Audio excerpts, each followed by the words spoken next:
गसाइगाव तकियामारियाव रेलजों सौदावनानै सासे सुबुंनि जिउ खहा। थैनाय सुबुंखौ तकियामारिनि थागिबि सरोज बाली राजबरनि फिसाज्ला प्रदीप राजमर होननानै सिनायथिनाय जादों। रेल बारनाय समावनो हरखाब जाथाया जादों होननानै सन्देह खालामदों रायजो राजाफोरा।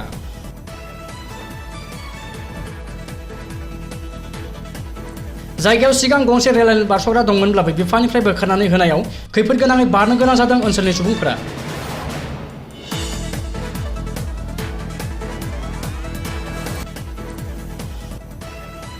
एखे जायगायावनो रेल लाइन बारस'ग्रा गैयैनि जाहोनाव रेलजों सौदावनानै गोबां सुबुंनि जिउ गोमाखांबाय होननानैबो मोनथिनाय जादों।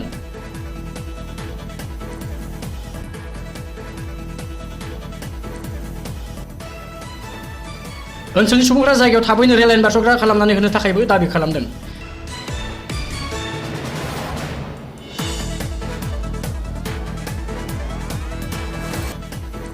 जाथाय जानाय जायगायाव रेल बिफाननि पुलिस थांनानै गोथै देहाखौ बोखांनानै लाबोयो।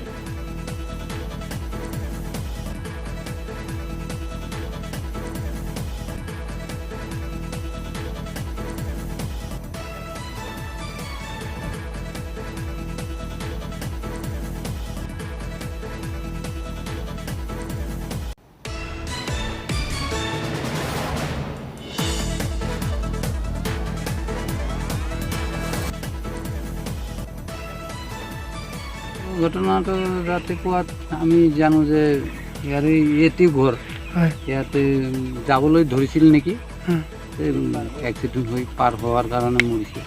সেইটো আমি নাজানো, দেখা নাই, কিন্তু এনেকেই হ'ব আৰু কি। আগত আৰু এনেকুৱা মানুহ বহুত মৰিছে এই গেটটোৰ কাৰণে। গেটটো দিবলৈ কৈছিল, আকৌ বন্ধ কৰি দিছে। আগত গেট আছিল নে নাই? এইখিনি আগত গেট আছিল। ইয়াতে এটা সৰু বাজাৰো আছিল, এইটো উঠি গ'ল গেটটো বন্ধ কৰাৰ কাৰণে। আৰু ইয়াতে আমাৰ গাঁৱৰ মানুহবিলাক চব এইফালে যায়, এতিয়া মুক্তভাৱে যোৱা অহা কৰে। ছাত্ৰ ছাত্ৰী বহুত যায় সেইটো গেটটো।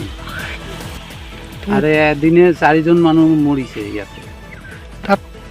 আমালোকে দাবী কৰিছোঁ চৰকাৰৰ ওচৰত যদি গেটটো দিয়ে তেনেহ'লে ভাল।